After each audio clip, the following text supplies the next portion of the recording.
Cultivating Harmony. Today I am back on day 3 of this year's Vlogmas.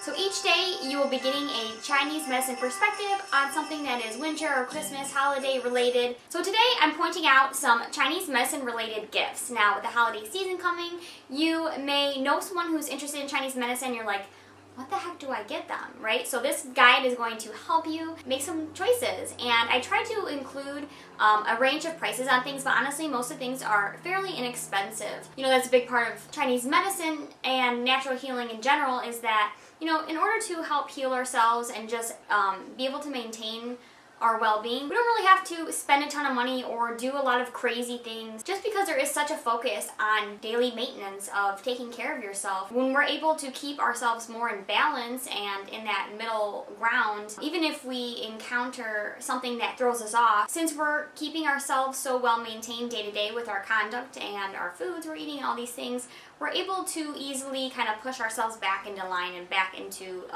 harmony or balance. So I have items that are in general well-being, as well as cooking, a beauty item, as well as a home item. So let's go ahead and get started. My first item is this awesome reflexology set. Now everything I'm talking about today are actually items that I have myself. So I personally love this set. A lot of the reflexology tools tend to be metal, and I just find that really metal is too cold, especially if you're working with the feet or things. It's hard to warm up metal, and the wood is really nice because it maintains warmth. It's a little easier to hold and everything, and what's nice about this kit is that it comes with different shapes and tools, so you can figure out what works in your hand the best, what works on certain areas of your hands and feet better.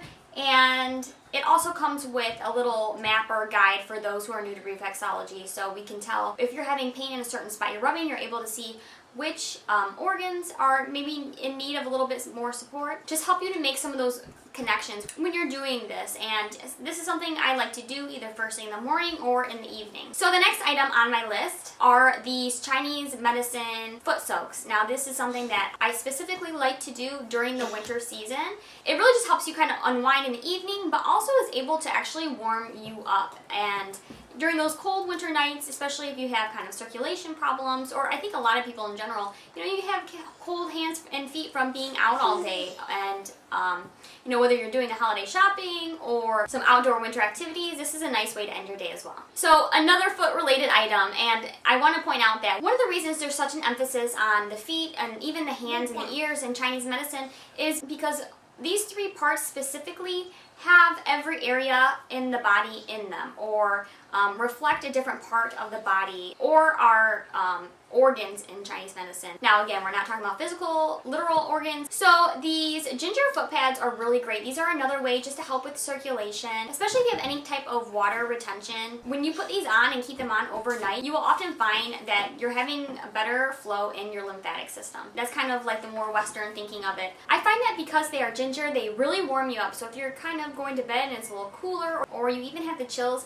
these will help warm you up, get your blood circulating, and they're just another great way that you can add on to your list of staying warm in the winter. So the next item I have is a hot water bottle. Now these are so underrated, but I have multiple of these in our house, and they're great for even if you just want to keep the bed warm, right? Fill them up with hot water from the faucet, put the lid on, throw them in the bed a few minutes before you get in. They're also really great for if you have any types of muscle pain. These are great because they're natural rubber, and because they're natural rubber, they're actually able to stay warm overnight. I wake up in the morning and the bottle still feels hot.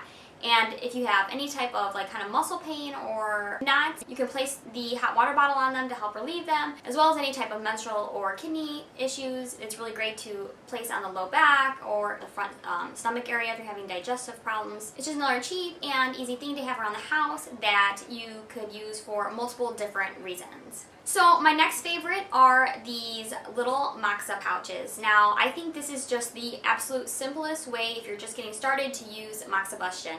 And what moxibustion is the burning of mugwort on different areas or acupuncture points in the body that helps to warm, and it also tonifies. So during the winter, this is a time where it is appropriate for us to tonify different organs, and a common one, especially in the winter, is to tonify the kidneys. So one of the locations that you could place this on the body is the low back, so burning it and placing on the low back. If you're interested in watching a video on how to use moxa in these pouches, let me know below in the comments. Now, they also sell these little moxibustion stickers. If you don't like the smell of smoke, or you can't have smoke for whatever reason in your house, if you have someone who's sensitive, or if you're in an apartment or something like that, another option are these moxa stickers, where you place them wherever you would normally the moxibustion, and then leave them on for 8 to 12 hours, or however many the package label suggests. Personally, with the pouches, I don't find that there's a lot of external smell. That's why I prefer the pouches versus just burning them, especially in the winter, because the house is just more closed up, and versus the summer. So another great Chinese medicine related item are these ginger pads. Now these are great for any type of sore muscles. If you have any kind of knots, you could use these as well for any type of like menstrual pain. Any type of area where you want to bring more blood flow, again, the circulation, warming, these kind of concepts to help heal and to warm up. So the next items that I'm going to hit are going to be in the cooking section. Now this is one of my favorite sections. So my first recommendation is this Soya Bella soy milk maker. Now this is my favorite. This is the easiest, cleanest, simplest way to make soy milk in my opinion. And you don't have to just make soy milk. You can place really any type of nuts or seeds or oats or grains as well, which is a really great, that is multifunctional, and you can make different types. You could even do blends of different combinations. I mean, really, we all know that as convenient as the store-bought milk alternatives can be, making your own is the best way to go. It doesn't have any fillers. You just have more control and more options. And really, there's nothing like homemade soy milk.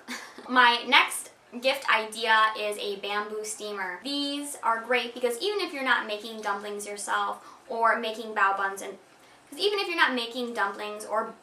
yourself, you can often buy them pre-made in the Asian markets, but at least you're still able to cook them authentically yourself. And I find that I do prefer these bamboo steamers over any type of stainless steel steamer. So my one beauty item is a ginseng oil or a ginseng serum. Now I like to use this on the face. So we know that ginseng in Chinese medicine is very tonifying or very yang. It really just helps to strengthen and revitalize your skin and keep it looking nice and young, which I think most of us would like. And I like this specific one because it really has limited ingredients compared to some of the other items on the market that contain ginseng. So my last item is a home item, and it is a diffuser. Now the Spa Room is one of my favorite brands, and I've had a lot of luck with them, so that is one that I am recommending today. The great thing about them is that the Spa Room brand has a ton of different aesthetics. So if you would like something more natural looking, they have one that are wood grain appearance, or even they look like hand-woven baskets. Or if you're looking for something a little more modern, they have geometric shapes, or hand-blown glass, metallic, marble. They have so many different looks, and so really anyone can find something that they like and looks nice in their home. The reason why I like the diffusers, especially in winter, is because most of our homes are so dry. Since the majority of us live in heated homes, we know that the heat also dries out our skin, our lungs, our bodies. And so when we can not only just add a little bit of moisture back into the air, we can also use essential oils. And essential oils, just like everything in Chinese medicine, each one has their own properties. So if we need something that is more calming to the mind or to the spirit, we're able to use different oils for that. If we need something that's a little more lively or stimulating, let's say you're having a party, you're able to do that. And there are just so many other positive attributes that essential oils bring, to name a few. But I'm going to do another video on that, so make sure you are subscribed to get notifications for my essential oils and Chinese medicine video. I hope you guys found this list helpful. I really wanted to kind of include, like I said, a different range of pricing and different options for everyone that are really anybody, men or women could use. I hope you guys enjoyed this day 3 of Vlogmas. Make sure to like this video if you found it helpful, and we'll see you tomorrow. Thanks guys, bye-bye.